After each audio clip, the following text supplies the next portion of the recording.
Assalamualaikum warahmatullahi wabarakatuh. Saya Gabriel Rizka dari kelompok 3 ingin mempresentasikan mapping di bab 11 yaitu tentang masa depan andragogi.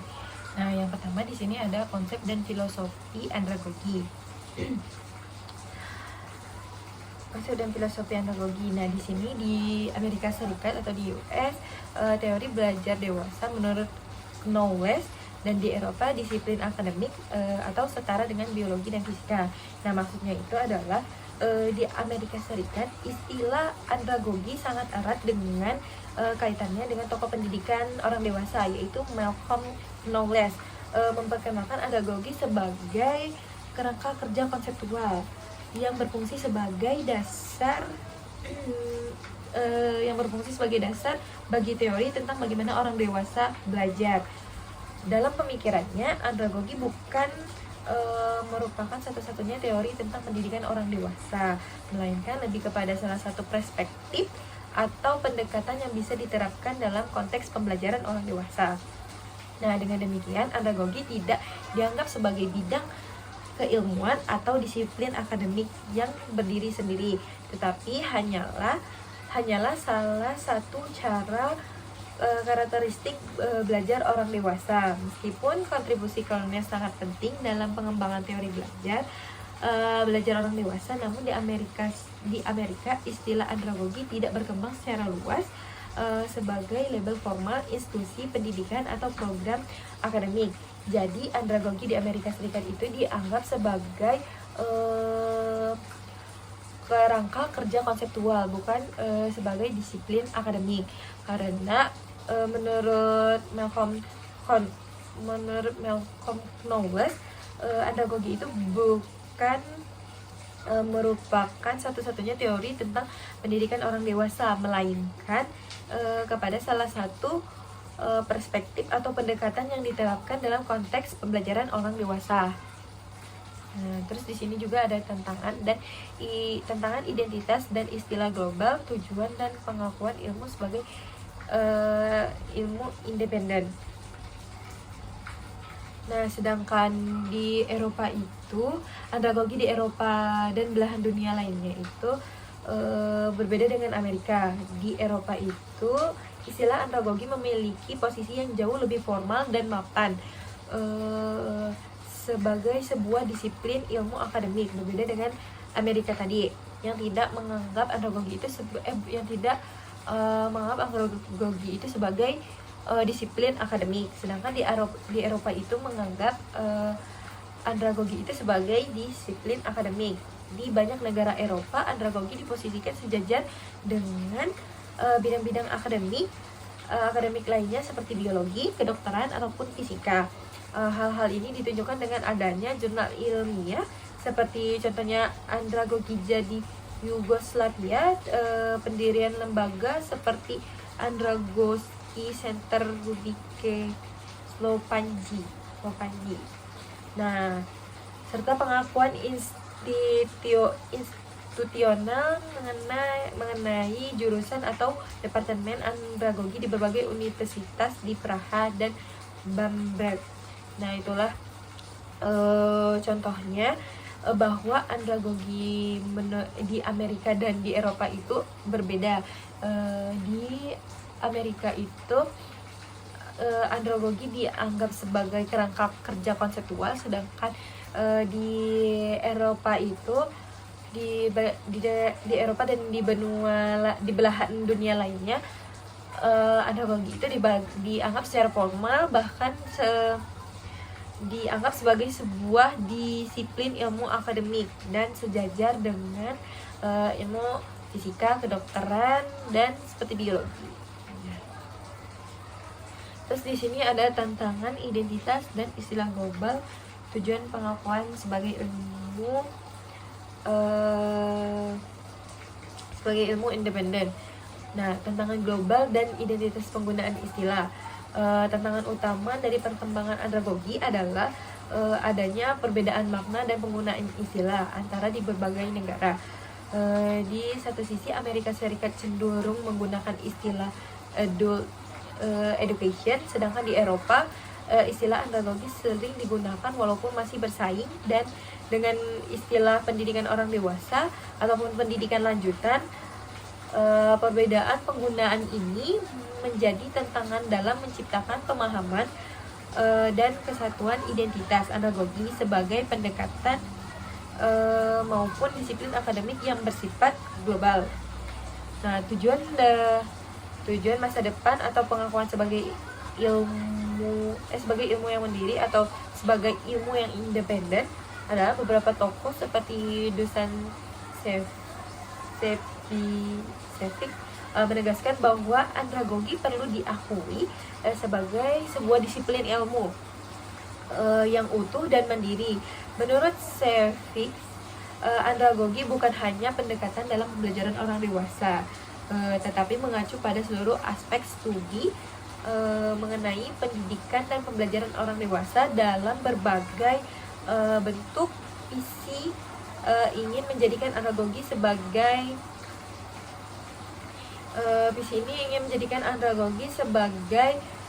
bidang ilmu yang memiliki identitas akademik dan profesional yang kuat. Jadi itu tujuannya di masa depan. Tujuan masa depan dan pengakuan sebagai ilmu mandiri. Nah, dan selanjutnya ada penelitian tentang andragogi. Yang A itu ada definisi teoritis, diperlukan model jelas dan dapat diuji. Maksudnya itu kebutuhan definisi teoritis yang lebih jelas. Nah, salah satu masalah utama dalam pengembangan ilmu andragogi adalah kurangnya definisi teoritis yang lebih jelas dan konsisten. Knowles sendiri menyebutkan andragogi sebagai teori yang muncul, yang artinya masih dalam proses pembentukan dan pengembangan. Namun, karena penerapan teori ini sangat bergantung pada konteks dan situasi pembelajaran, maka penerapan seringkali tidak murni dan bervariasi. Akibatnya, sulit untuk melakukan penelitian yang benar-benar kuat dan sistematis. Oleh karena itu dibutuhkan model teoritis yang eksplisit, yang memuat proporsi yang bisa diuji secara ilmiah untuk mengembangkan andragogi sebagai ilmu yang kokoh dan bisa dipertanggungjawabkan. Terus yang kedua itu ada alat ukur psikometrik atau PALS, belum spesifik dan belum ada alat ukur valid untuk menguji 8 elemen ini. Nah, pengembangan alat ukur psikometrik ini kendala besar lain dalam penelitian andragogi adalah belum adanya instrumen yang valid dan reliable secara psikometrik untuk mengukur elemen-elemen dalam teori andragogi. Beberapa upaya yang telah dilakukan untuk mengembangkan instrumen seperti oleh Hadley 1975 dan Swan Mali 1981 dan Perrin tahun 2000. Namun belum ada yang berhasil mengembangkan alat ukur yang benar-benar sesuai. Nah, meskipun Conti 1978 mengembangkan Principle of Adult Learning Scale atau PALS yang cukup tervalidasi, alat ini sebenarnya tidak secara khusus dirancang untuk andragogi. Akibatnya hingga saat ini belum ada alat ukur yang digunakan untuk mengukur secara akurat 8 elemen proses andragogi yang telah dirumuskan oleh Knowles. Jadi salah satu tantangan penelitian tentang andragogi itu adalah belum pengembangan alat ukur yang belum adanya instrumen yang valid dan reliable secara psikometrik. Nah, selanjutnya di sini ada yang C itu ada studi kriteria efektivitas andragogi, fokus kepuasan hasil aplikasi rekomendasi Rachel dan 6 kriteria studi valid. Nah, di sini maksudnya studi kriteria atau menguji efektivitas andragogi. Nah, penelitian yang sangat dibutuhkan ke-8 adalah studi yang mampu membuktikan bahwa penerapan prinsip andragogi menghasilkan hasil yang lebih baik dibanding pendekatan lainnya. Hasil tersebut diterapkan oleh 3 aspek penting. Yang pertama ada afektif, kepuasan, dan motivasi peserta. Yang kedua ada kognitif, hasil belajar, dan ketiga ada aplikasi, kemampuan menerapkan pembelajaran dalam kehidupan nyata, khususnya dalam mengembangkan sumber daya manusia. Nah, Rachel tahun 2002 mengusulkan 6 kriteria untuk penelitian empiris andragogi yang baik, yaitu pertama ada partisipasi sukarela, yang kedua ada status dewasa peserta, terus tujuan pembelajaran yang disepakati bersama, terus ada pengukuran kepuasan, lingkungan belajar yang sesuai dengan prinsip orang dewasa, dan serta penugasan peserta secara acak jika memungkinkan. Nah,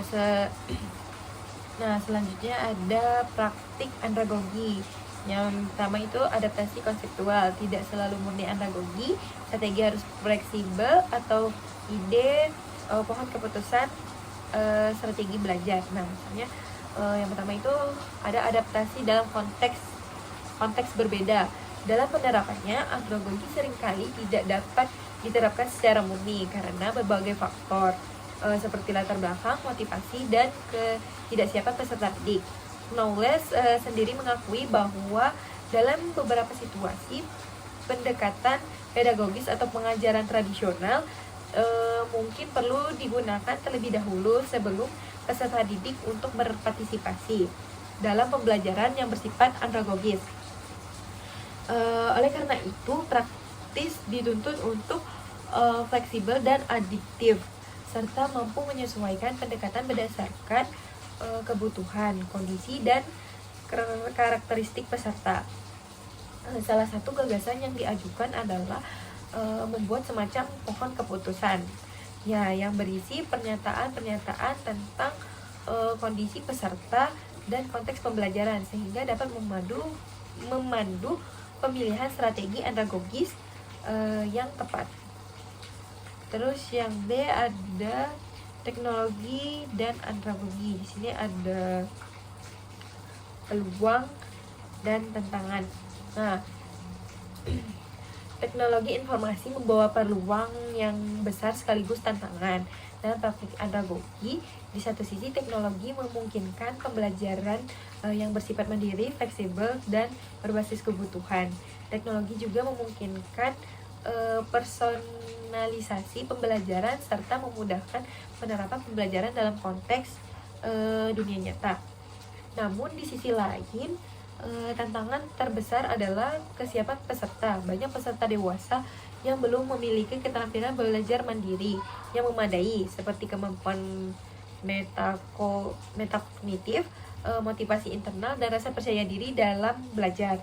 Penggunaan teknologi, terutama internet dan e-learning, menuntut peserta kemandirian yang tinggi. Dalam konteks ini, langkah awal yang ditekankan oleh Knowles adalah mempersiapkan pembelajaran.